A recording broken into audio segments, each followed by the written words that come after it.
Boa Boa tarde, tarde, Paulo. queridos irmãos. Boa tarde a todos. Boa tarde a todo mundo. Prazer estar aqui mais uma vez com vocês. E hoje a gente vai fazer a nossa reunião com um estilo um pouquinho diferente. Está aqui a nossa irmã, a psicóloga Kátia Faria, com mais de 30 anos de experiência no espiritismo, né? Já trabalhou em diversas casas, já trabalhou com desobsessão por muitos anos, e a gente vai aqui conversar. Eu vou colocar algumas questões para que ela possa orientar-nos, baseado no seu conhecimento, né, na área de psicologia, e baseado principalmente nas suas inspirações. Então, continuando a falar sobre desobsessão, é um tema vasto, é um tema amplo, de muita literatura já espalhada por aí, e a gente traz essa proposta do divã como uma metáfora para a necessidade que o espírito imortal continua a ter quando atravessa os portais da desencarnação, porque é um espírito que, se tinha traumas, se tinha fobias, se tinha quaisquer tipo de transtornos ou problemas, isso simplesmente não se apaga da sua mente, do seu coração e da sua vivência após o desencarne. Já sabemos que ninguém vira anjo, ninguém sobe de posto, ninguém vai para o inferno. O espírito desencarnado é o resultado de tudo aquilo que ele, quando encarnado, fez e do que traz das demais encarnações. Tudo isso se soma e esse espírito continua desencarnado. Se tinha transtornos, continua os tendo. Se tinha emoções em desalinho, continua as tendo. Se era vingativo, vai continuar vingativo. Se era amoroso, vai continuar amoroso. Enfim, as qualidades, né, e os defeitos morais que ele tinha antes de encarnar, se ele não conseguiu vencê-los, se ele não conseguiu adquirir novas virtudes, é com essa bagagem espiritual que ele vai se apresentar para os guias espirituais quando houver merecimento, ou ficar na erraticidade, vagando, até que encontre um pouso tranquilo. E a gente vai começar a passar os nossos slides, pedir para o Itamar. A psicologia que hoje nós conhecemos e que é tão importante para o equilíbrio do ser humano, ela tem o seu ramo advindo da filosofia. E a sua primeira escola, né, que é chamada de força, a psicologia apresenta 4 forças, né, para tentar explicar o comportamento do ser humano e a tentar melhorar esse comportamento.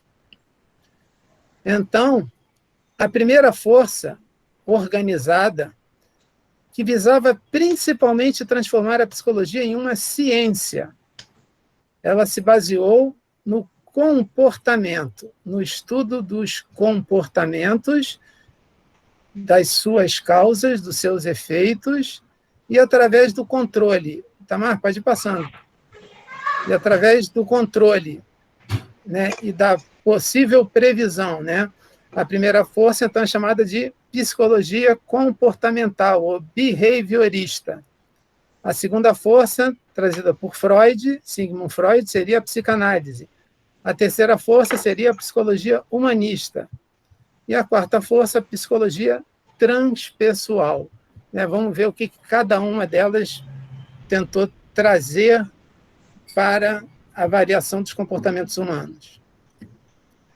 A primeira força, o comportamentalismo, como eu já falei, estudo do comportamento humano e animal para conhecer os fatores de desequilíbrio externo e poder controlá-los.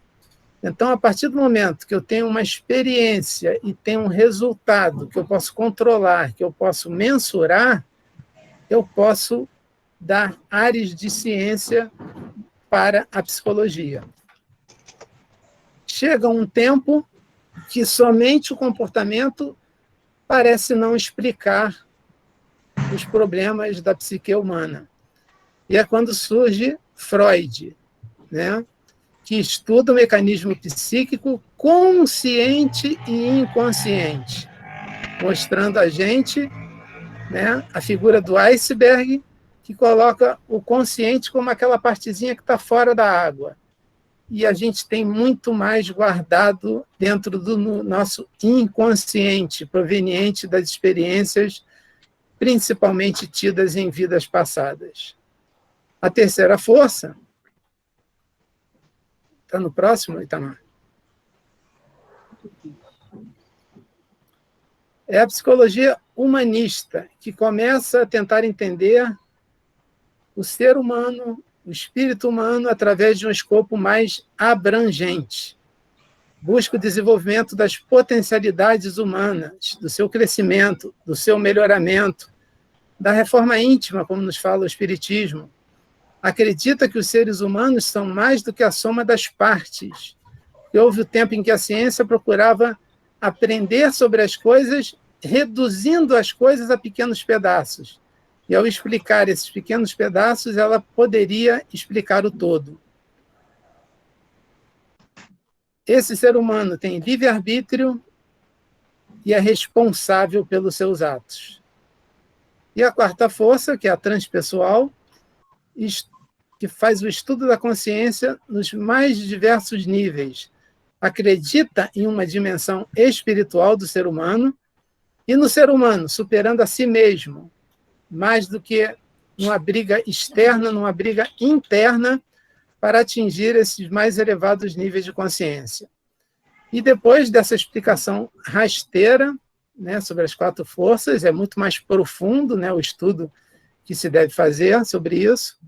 Eu gostaria de perguntar para a nossa irmã Kátia que relações ela enxerga existirem entre a psicologia e o espiritismo, onde eles se tocam, quais os pontos em comum, de que maneira você vê essas duas forças da ciência e a doutrina tentando explicar os comportamentos humanos, Kátia?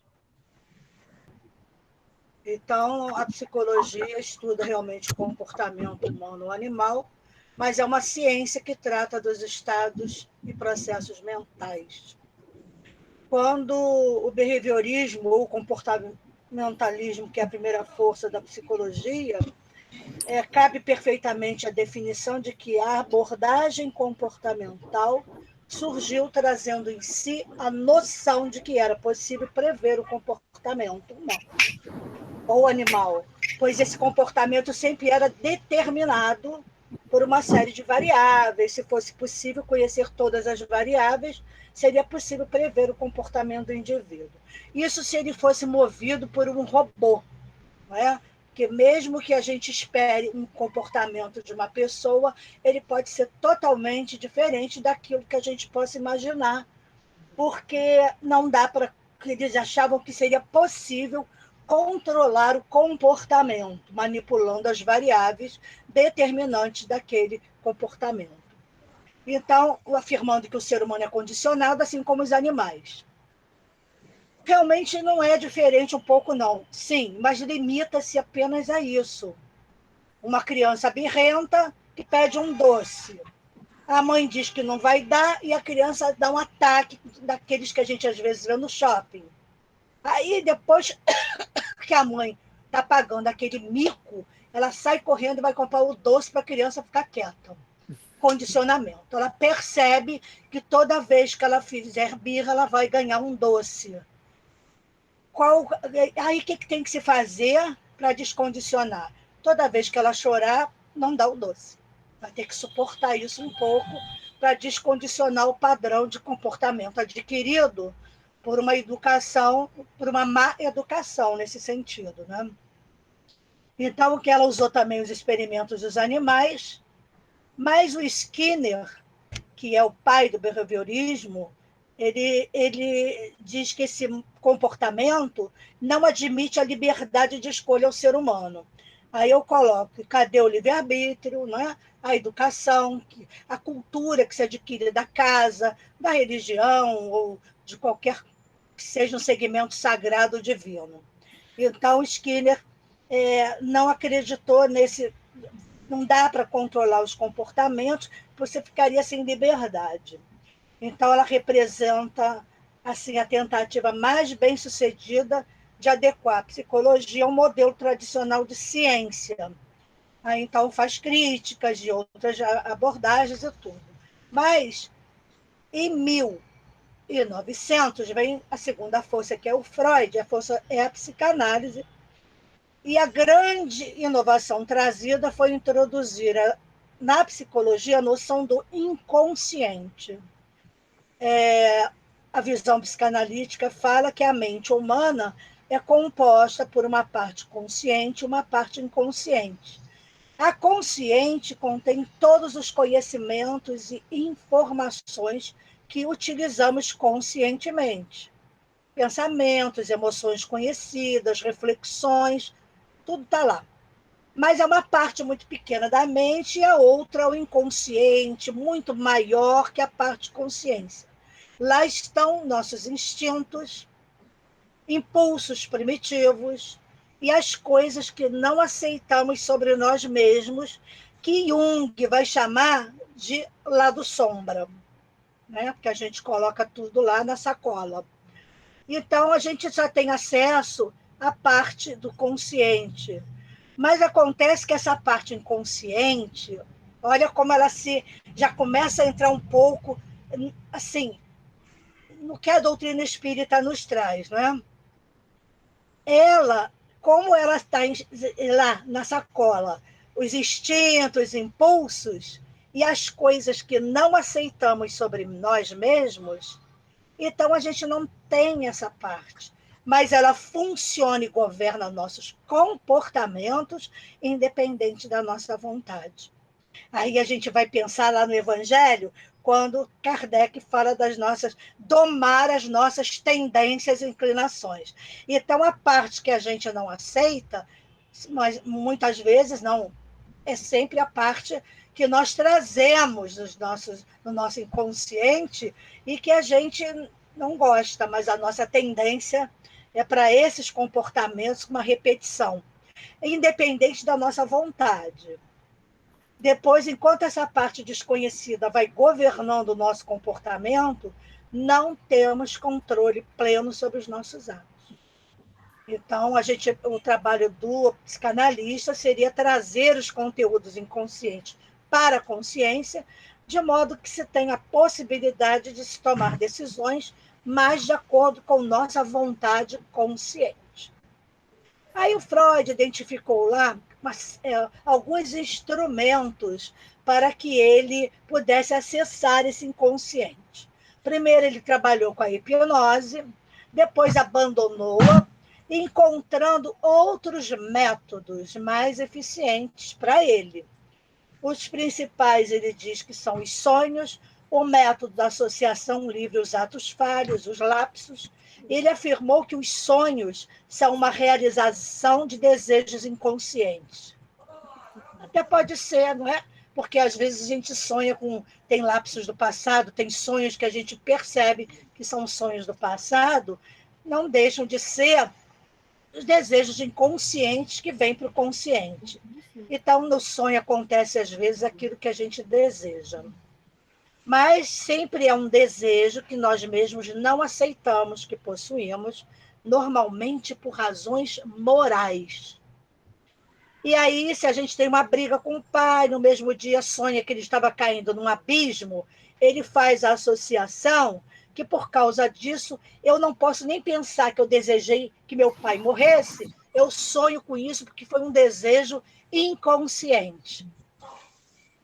Aí, agora, claro que o desejo inconsciente aparece de forma bem mais disfarçada. Então, são esses sonhos camuflados que se tem. Ele diz também que a associação livre é um método interessante, a pessoa... o Freud diz que consiste em pedir que o paciente vá falando livremente sobre qualquer assunto a partir de um tema. Aí que as pessoas dizem que os psicanalistas antigos, e ainda existem os ortodoxos, que sentam atrás, com a poltrona atrás do sofá do cliente e deixa ele falar à vontade para que ele se sinta mais livre, vai falando, sem se sentir ali observado. Então, tudo bem. Então, esse homem que é visto pelo Freud é um ser que busca o prazer, porque aí nós temos o princípio do prazer. E evita o desprazer guiado por esses instintos primitivos. Ele era psiquiatra e foi muito criticado por focalizar excessivamente a doença, não a saúde. Então, a psicanálise é considerada por muitos uma abordagem não científica, mesmo ele tendo sido um psiquiatra, porque alegam não poder ser comprovada a existência do inconsciente.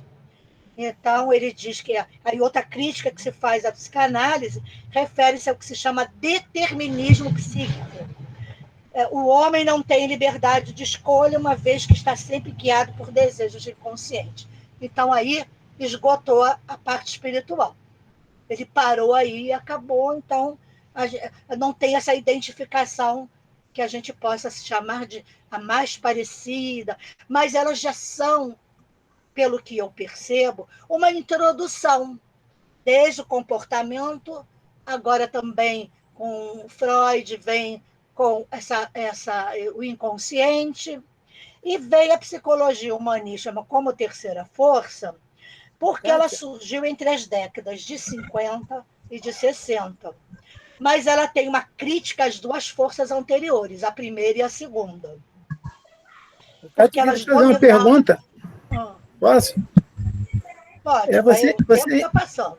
Você enxerga que essa questão das quatro forças da psicologia, elas funcionam como a lei do progresso para essa ciência que vai crescendo, descobrindo cada vez mais coisas?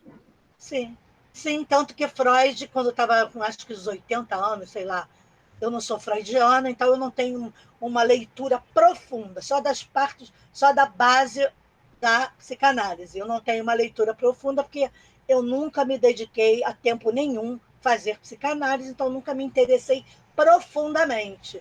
Mas de tudo que a gente vai estudando, a gente percebe que vem vindo essa evolução. Ele mesmo disse que ele reescreveria tudo outra vez se tivesse tempo. Você vê como ele mesmo, aqui reencarnado, ele viu que alguns conceitos não estavam tão bem esclarecidos. Então, não tem um fundador teórico para a terceira força, tá? Mas considera-se o Abraham Maslow, que é o pai da psicologia humanista, o principal papel como articulador e organizador do movimento, junto com o Anthony Sutti, foram aqueles principais responsáveis pelo lançamento nos Estados Unidos, né? Então, o que acontece? O Maslow dizia que o behaviorismo e a psicanálise não se preocupavam com o tema da saúde psicológica. É verdade. E propõe-se a trabalhar nesse sentido com as suas teorias, que foram construídas pela observação não de pessoas doentes, mas de pessoas com saúde mental acima da média ou pessoas autorrealizadoras. Como assim? Então, nós temos a famosa pirâmide de Maslow, que ela tem 5 pontos interessantes e muito bons, porque ela vem também seguindo essa evolução, é perfeita. Essa pirâmide ela é falada até hoje, até nas empresas, que o movimento humanista foi ter uma influência de psicólogos teóricos de diversas áreas, incluindo as teorias dos dissidentes de Freud, como Adler, Jung, Otto Rank, William Reich e Ferenczi, que era um psiquiatra. Teve muita influência da psicologia da Gestalt alemã, com a sua visão holística e organísmica do Reich, e ainda das psicologias existencial e da fenomenologia. Então, o que ele fez? Eu fui lá em André Luiz, no livro No Mundo Maior, Casa Mental, o capítulo 3, e comparei a pirâmide de Maslow a justamente o que o André Luiz nos fala na Casa Mental. A pirâmide de Maslow é uma pirâmide dividida em fisiológica, segurança, sociais, status e autoestima, e a última, da pontinha, a autorrealização. Para o Maslow, era o máximo, era o pico, não é? O máximo que se podia almejar como evolução, né, psicológica, essa autorrealização. Então, o que nós precisamos fisiologicamente? Olha como uma tem a ver com a outra. Eu achei essa sacada do Maslow sensacional. Primeiro, o que nós precisamos da fisiologia? Respiração, repouso, alimentação, hidratação e sexo. Depois vem a segunda, que aí você tendo essa fisiologia atendida, você passa a buscar, olha só, segurança. Comi, bebi, está tudo bem, repousei. Agora eu preciso da autopreservação, que é a proteção física. Aí vem roupa, tudo aquilo que a gente sabe, e a busca por um abrigo, quer dizer, uma casa, um lugar para se abrigar, para dar estabilidade, conforto e cuidado com a saúde. Então, essa é a segunda etapa da pirâmide. Está subindo. Na terceira, ele se atendida a essa necessidade, pelo menos o básico, vem a necessidade social. Porque aí vem as nossas carências, para começar, nossas carências psicológicas começam a predominar nas relações amorosas, familiares, conjugais e entre amigos de trabalho. Atendida mais essa etapa, ele vem para estima. Então, ele precisa de motivação pela aceitação. Aí, o ser humano precisa se sentir reconhecido, respeitado, prestigiado, sentir-se que ele tem autoridade, e as pessoas buscam meios de se valorizar. Aí, nesse momento, dentro da psique, é que começam os grandes conflitos humanos. Porque, de qualquer maneira, comer, repousar, respirar, você respira se não tiver algum problema crônico já do passado ou tenha adquirido.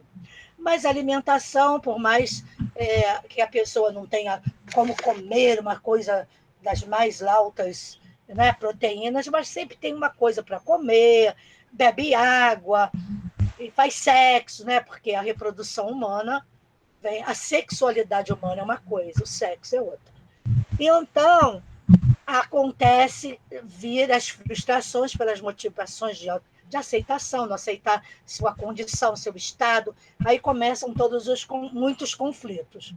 Agora, a necessidade é a última, que ele fala de autorrealização, que é a conquista dos desejos pessoais, que vem ser a liberdade, sabedoria, independência, superação e autocontrole.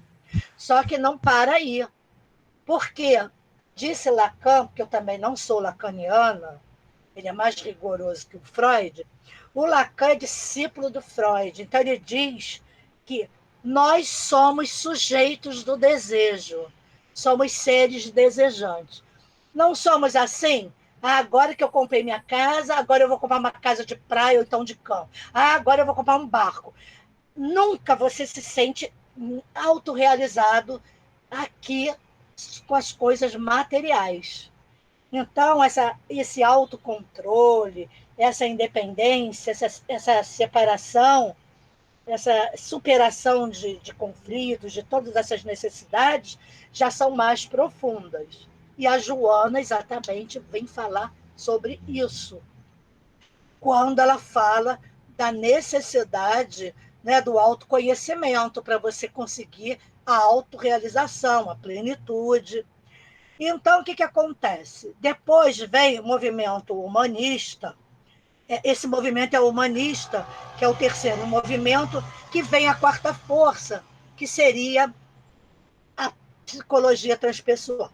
Mas o que eu quero reforçar é o castelo de 3 andares, que a gente divide no que é o superconsciente, que é o futuro, a casa das noções superiores, que indica as eminências que nos cumpre atingir, e o ideal é a meta superior, que nós ainda muitos nem entraram no superconsciente, nessa casa das noções superiores. A gente, com o Espiritismo, tem conseguido identificar algumas noções que nos cumpre emergenciais de subir de degrau. No presente, nós temos o consciente, que é o domicílio das conquistas atuais, onde se erguem e se consolidam as qualidades nobres que estamos edificando. Nós já estamos aí. Por quê? É o esforço e a vontade.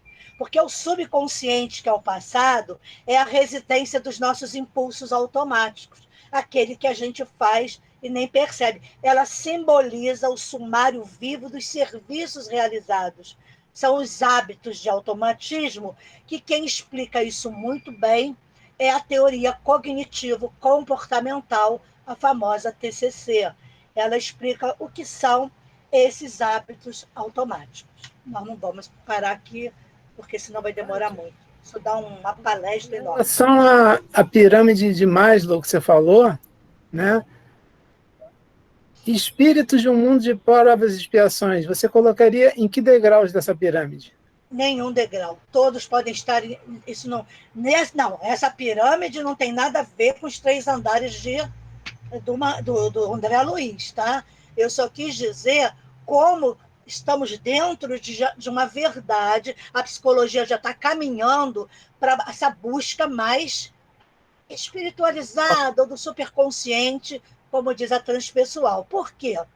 Porque todos nós temos esses ideais. Só que, por exemplo, se a criança não for atendida lá no fisiológico, que aí sim Freud fala da fase anal, oral, essas fases todas da nossa evolução lá, desde criança, se você não tem atendido qualquer coisa dessas etapas, todas vão ser seguradas, vão ser embaralhadas, elas vão ter uma...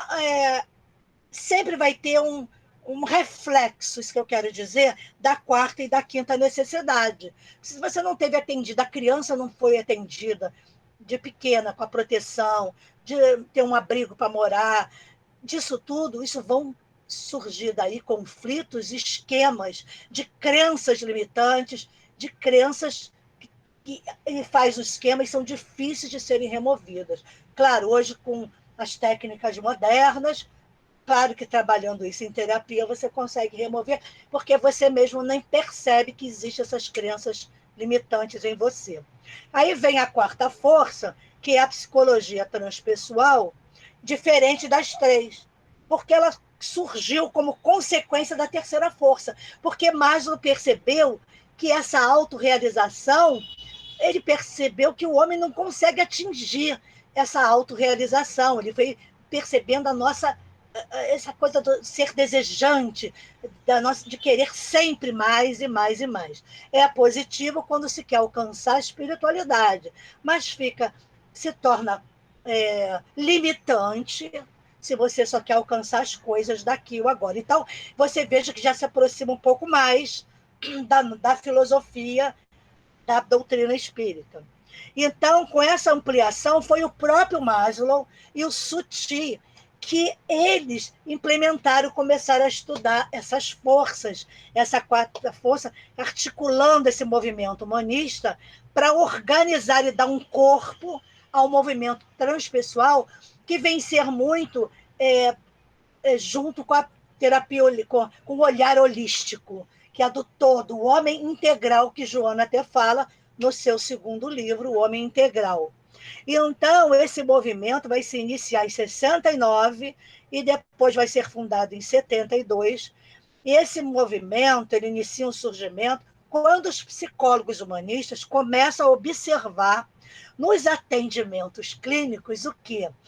Alguns fenômenos que atestavam que o potencial humano era muito maior do que eles inicialmente imaginavam. Havia fenômenos, percepções, que as pessoas tinham e que não podiam ser explicado pela percepção dos 5 sentidos. Aí é o desabrochar das mediunidades, né? Essa coisa toda que foi gerando essa fenomenologia. O que acontece? Então, tanto clientes como lá o terapeuta, eles foram entrando em contato mais profundo durante sessões de terapia, as pessoas vão começando a abrir o seu inconsciente de uma forma através de fenômenos, né? Sonhos, imagens repentinas, experiências interiores que mudavam radicalmente o modo de ser da pessoa. Ela tinha assim um insight de repente numa visão dela, e aí ela sentia que ela tinha mudado com aquilo. Então, quem relatou isso também durante o atendimento foi o Carl Rogers, foi um psicólogo humanista que ele, a partir de meados de 70, ele diz que ele sente que os melhores momentos da terapia, e ele não tinha nada a ver com a escola com a escola da quarta força, ele dizia que quando havia um mútuo estado alterado de consciência, que ele, o cliente, de alguma forma, transcendia um pouquinho do que somos ordinariamente, e que há uma comunicação acontecendo que nenhum de nós compreende, mas que é muito reflexiva. Aí a coisa foi entrando na tentativa de compreender, eles dizem, os momentos mágicos da psicoterapia. A consciência parece avançar além dos limites. E o que acontece? Alguns psicólogos começaram a encontrar algumas descrições desses estados alterados de consciência nas práticas do Zen budismo, taoísmo, nas práticas de yoga e artes marciais, onde se faz muita meditação, onde se aprofunda muito essa questão do seu eu. E aí ele vai começando a ter experiências consideradas místicas. No Oriente são consideradas experiências místicas que vão coincidindo com aquelas de experiência em grupos, que as pessoas passam por repentinas e profundas transformações do seu modo de ser. Então, começou a surgir essa nova proposta de psicologia que incorporava a dimensão espiritual do ser humano. E ela considera a existência de níveis de consciência superiores ao nosso nível normal.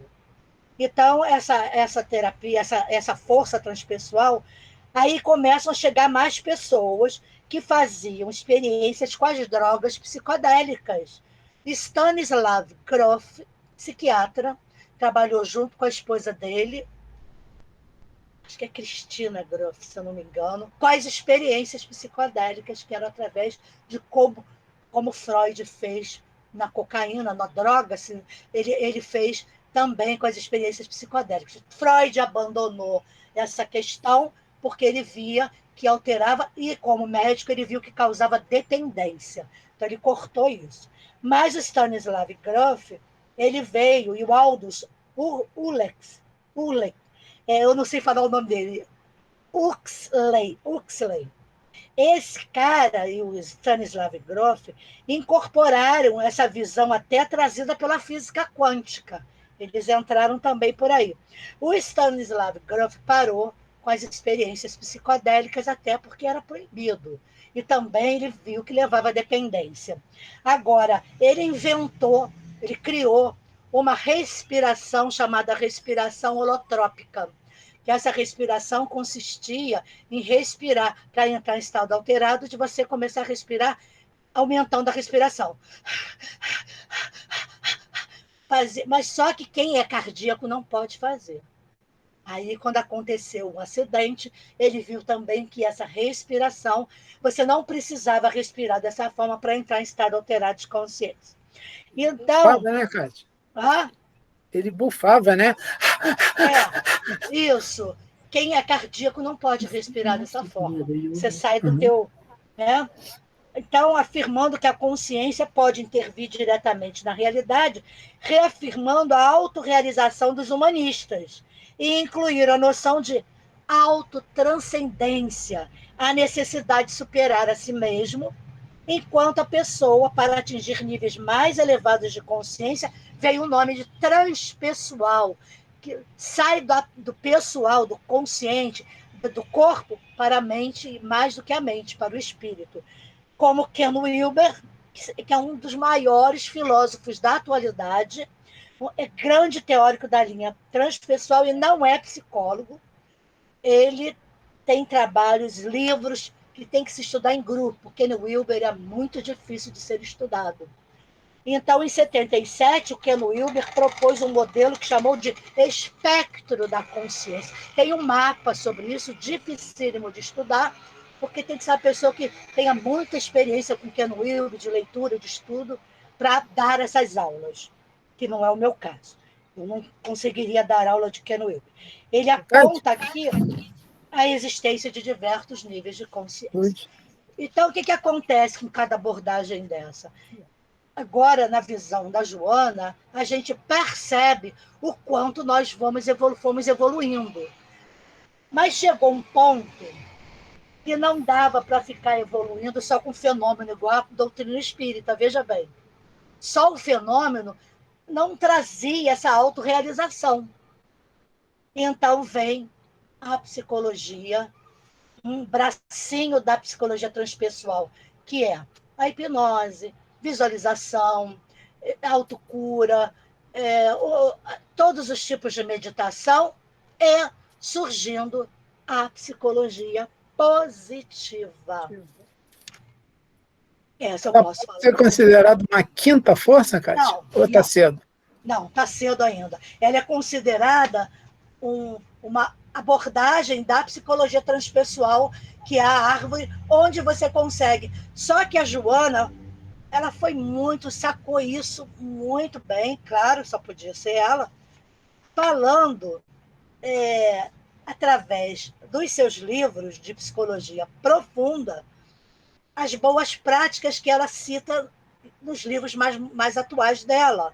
Então, ela emprega ferramentas como autorresponsabilidade, para mostrar que cada um tem o poder de mudar a sua realidade, deixando sempre o copo meio cheio, nem cheio demais, nem vazio.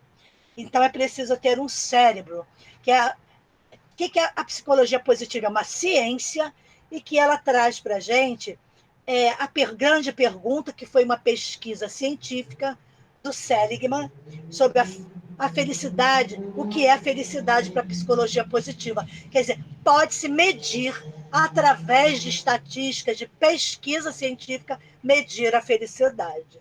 Medir através desse âmbito da psicologia positiva, que ela recebeu um outro nome, de bem-estar subjetivo. Que aí você faz uma pergunta para o cliente ou para alguém que queira estudar. O que você pretende? Uma boa vida ou uma vida boa?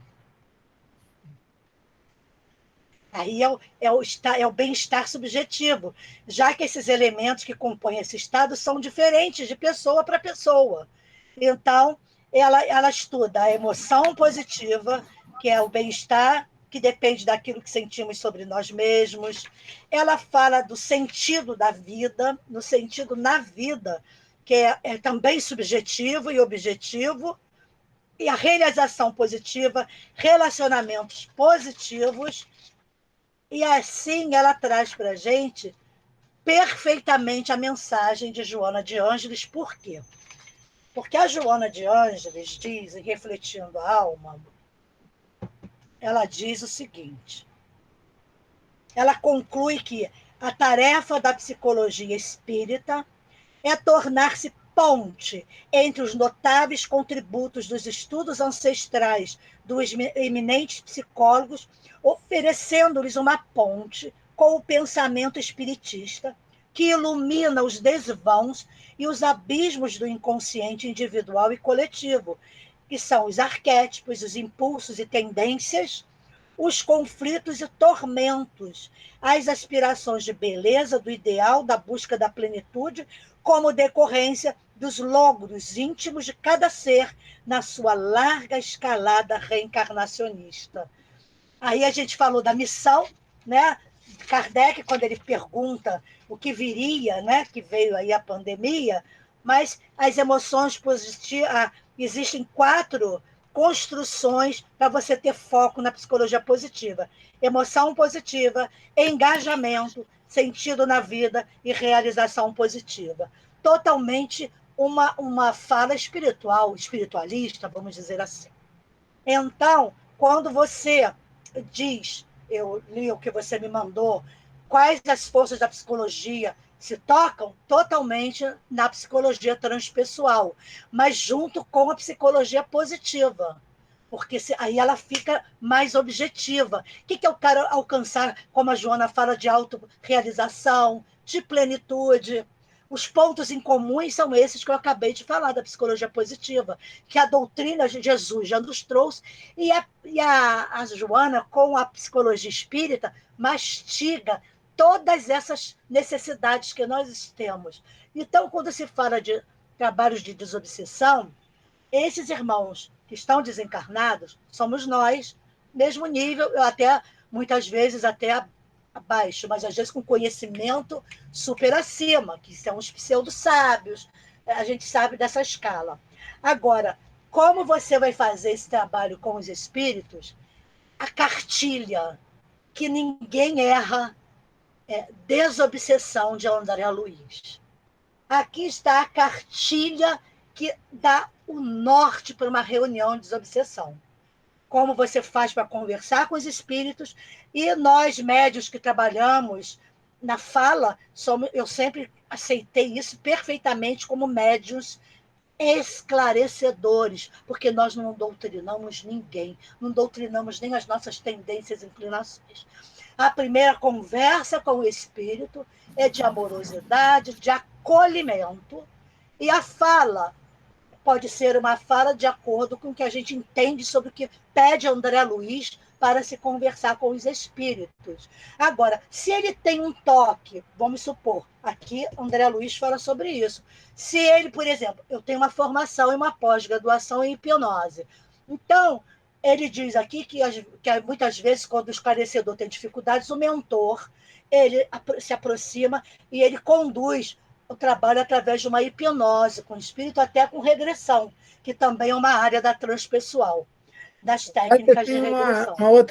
uma outra designação dada àquele que conversa, que é o médium dialogador também. Mas eu fico sempre com o André Luiz, eu não fico modernizando nada que já está pronto, eu não fico tentando inventar roda. Médio esclarecedor, chego aqui para você, te esclareço. E tchau. Quem vai cuidar das minhas fobias, das minhas neuroses, psicoses? Aliás, é muito difícil vir um espírito. Às vezes vem, eu já vi. Tudo depende muito da forma da reunião. Se é um espírito que esteja tão alienado, você, através da visualização com a hipnose, você afasta o espírito, ele vai ser conduzido para o plano espiritual, e é lá que ele vai começar a ter ideia. Às vezes ele só precisa do choque no médium, porque ele precisa dessa passagem aqui. Mas a gente não vai fazer nada aqui, basta ler todos os livros sobre obsessão do nosso querido Manuel Filomeno de Miranda. Ele explica isso perfeitamente. Então, quando você, através desses cuidados que você deve ter com o espírito, você está cumprindo a sua tarefa de esclarecedor. Agora, não é pretensão de ninguém, numa sessão de desobsessão, querer transformar aquele espírito em anjo. Isso não vai acontecer. Isso é com o plano espiritual, é o plano espiritual que fala sobre isso.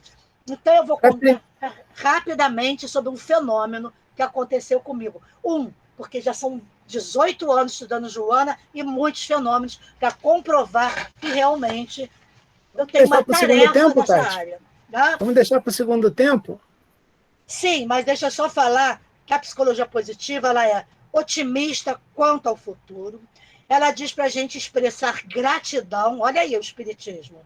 Não se compara com outras pessoas, reconhece que é um ser único, pratica gentileza e cortesia, adotando uma postura altruísta, dedica boa parte do tempo à família e amigos, se torna resiliente, aprende a enfrentar e superar as adversidades, aprende a perdoar de modo sincero e busca o aperfeiçoamento e total dedicação à tarefa que desempenham no momento, desfrutando do aqui e agora, aprecia os prazeres da vida, é comprometido com suas metas e sonhos e desenvolve a espiritualidade, concentrando-se no autoconhecimento e em um motivo superior para suas tarefas.